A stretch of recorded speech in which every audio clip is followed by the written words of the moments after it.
I'm live on campus where for the past 3 days, students hoping for a seat in the ASG executive office talk about what makes their campaign unique. That's right, Katie. I'm live on campus. I'm actually standing on part of Senior Walk in front of Walton College of Business. I spoke to Delta Gamma president as well as the 85 million reacher who told me a lot about what Greek life is doing to give back. I'm live on campus where community members gather to hear from one Medal of Honor recipient. International students must have a job offer if they want to stay legally in the United States. Plus, some see blue lights and want to turn around. I got a view of what it takes to be part of law enforcement from the other side of the windshield. University 230. Go ahead. A lot of it is patrolling and trying our best to be proactive, trying to be seen, trying to deter crime, but, we respond calls to anything. On a university campus, there's no such thing as a typical night. Hey guys, I know that you're leaving campus, but it's a tobacco-free campus, okay? So please don't smoke over here, okay? Thank you. That's okay. You'll have a good evening. Officer Tara Wilder's night on the job starts at 9. During her shift, she checks the exterior of residence halls in both sorority and fraternity houses for anything unusual. When I'm circling campus, I'm looking for moving violations. I like to check the parking lots for any illegal activity, anyone smoking an illegal substance or some indecent exposure acts or breaking into vehicles. You weren't smoking weed, were you? Don't lie to me. Yes. Officer Wilder says UAPD operates like any other police department, and she discourages students from underestimating its power. This is going to be logged. If this is ever, again, you'll be going to jail, okay? There wasn't that much. I could barely smell it, but don't do this again. This is your first huge break. Throughout the night, Officer Wilder checks for routine traffic violations. The passengers, where are you going? I can't tell if the driver is. A lot of people who drive without their headlights are intoxicated. With the dispatcher always on duty, UAPD provides year-round services 24/7. Help me to help you. Let's go through this situation together. I want you to understand that we are not here to harass you or pick on you or whatever negative thought you have of us. Let's change that. Defining UAPD jurisdiction can be difficult, but Officer Wilder tells me that anywhere help is called, University Police will answer. Reporting in studio for UATV, I'm Nancy Flores. Even though President Donald Trump ended the DACA program, recipients have until their permit expires to live and work in the United States. But regardless of immigration status, students can still visit the Career Development Center here on campus for a resume review, mock interviews, or help with salary negotiation. Career Education Director Kaylee Simmons says the CDC doesn't ask students to disclose if they participate in the DACA program and says employers are not allowed to ask the question either. DACA recipients hoping to attend graduate school can also visit the CDC to review admission policies of an institution with strict immigration rules. They can take away your status, but they can't take away your education. And so that's something that regardless where you are, whether or not you're a citizen or not, you're still able to take those skills and the things that you're learning in the classroom, use them towards a career.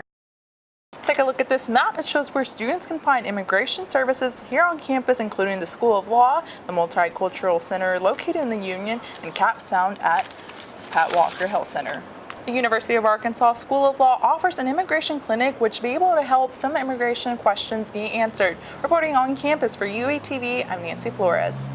That's right, Katie. International students must have a job offer if they want to stay legally in the United States. But with a limited number of companies accepting job applications from non-U.S. citizens, international students struggle to get their foot in the door.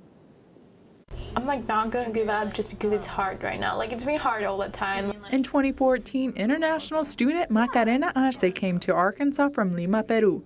Starting as a member of the ASG Freshman Leadership Forum, Arce's campus involvement led her to become student body treasurer. I'm a senior of significance, which is the top 71 seniors.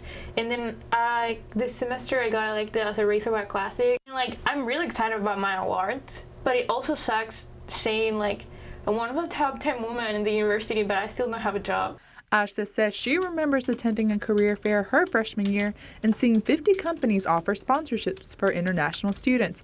But things changed by senior year when only one company accepted her job application. I know everybody goes through what am I going to do after college? I'm going to be a real adult. But we're also dealing with I'm going to get deported. International students with an F-1 visa can stay in the United States for up to 60 days after graduation. During the grace period, students must either find a job or go back to their native country. They can go into what's called OPT, which is optional practical training, and that the government essentially says, okay, you can stay here for a year and practice what you learn in school. After an 8-month job search, Ata received an offer she hopes will bring the professional experience needed for a successful career. We have our whole lives ahead of us. This is our first job. Obviously, it's important, but it's not what we're going to do for the rest of our life. Asa says she encourages everyone to have compassion for international students as they approach graduation. Instead of asking the infamous, "What are you doing after college?" just congratulate the class of 2018 for their accomplishments. Reporting live for UATV, I'm Nancy Flores. I'm on campus where 40 to 44% of students report problems with excessive use of alcohol. The substance abuse disorder refers to the consumption of 4 or more drinks for women and 5 or more drinks for men in a 2-hour time period.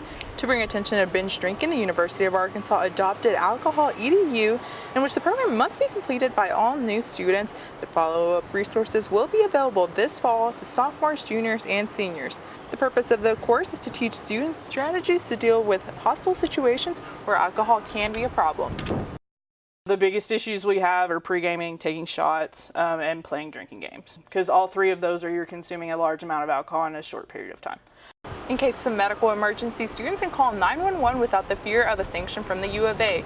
Dr. Asher Morgan tells me data indicates that Alcohol EDU does increase the students' knowledge in alcohol poisoning, as well as the confidence to ask for help. I'm live on campus where community members gather to hear from one Medal of Honor recipient whose courage might have been overlooked in the past due to racial prejudice. In the Green Beret, we have a motto: you leave no brother behind.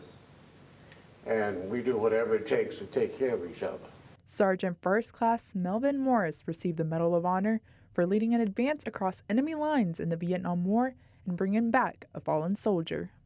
I did not evaluate whether I should go in and recover my team sergeant body or either help the other wounded. It's just something I was trained to do. Sergeant Morris suffered 3 gunshot wounds as he ran back toward American lines, but he didn't stop until he reached safety. To be clear on this, the Medal of Honor, you do not win it. It is something that you receive as acknowledgement for your valor on the battlefield. The legacy of all Medal of Honor recipients continues to motivate military cadets. I think for the ones that are getting ready to commission, it's a huge opportunity, because it's to actually see some of the people who've been in combat and actually had to make tough decisions and made the right decisions. Sergeant Morris encourages members of the ROTC program to train well today because it will reflect on their decisions tomorrow. I wouldn't even trade the time I spent in Vietnam, because that's what we're trained to do. And we do it willingly. And I believe in honor, patriotism, duty, and commitment. I believe in that. Receiving the Medal of Honor is such a prestigious honor that it's discouraged to wear someone else's. Using the military phonetic alphabet, I'm Nancy Flores, reporting for Uniform Alpha Tango Victor.